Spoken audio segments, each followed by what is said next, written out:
પરિસ્થિતિ સર્જાઈ છે કે કાર અને ડમ્પર ખાડામાં ખાબક્યા હોય તેવા પ્રકારની પરિસ્થિતિ આ તરફ તમામ રાજ્યભરમાં આ જ પ્રકારની પરિસ્થિતિઓ સામે આવી રહી છે।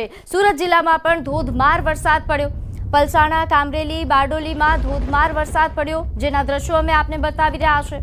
બારડોલીમાં જે ધોધમાર વરસાદ પડ્યો તેની જો વાત કરવામાં આવે, જેમાં ખાસ કડોદરા અને ચલથાણ જેમાં વરસાદ પડવાના કારણે અહીં વાહન ચાલકો ભારે હાલાકી ભોગવી રહ્યા છે।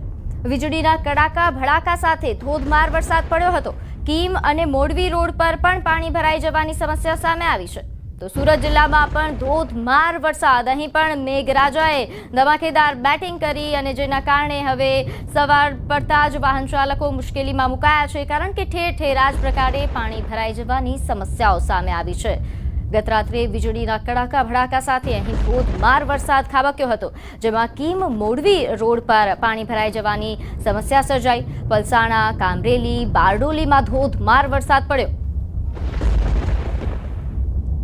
તો સુરત જિલ્લામાં ધોધમાર વરસાદના કારણે હાલ ઠેર ઠેર પાણી ભરાઈ જવાની સમસ્યાઓ સામે આવી રહી છે। વાહન ચાલકોને હાલાકી ભોગવવાનો વારો આવ્યો છે। ખાસ કરીને જો વાત કરવામાં આવે, બારડોલીમાં પણ આ જ પ્રકારની સમસ્યા સર્જાઈ છે।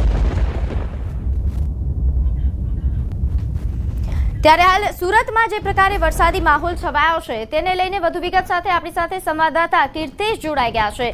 કીર્તેશ, સુરતમાં કેવો માહોલ અને આ પહેલા બીજા વરસાદમાં સુરતની કેવી પરિસ્થિતિ થઈ?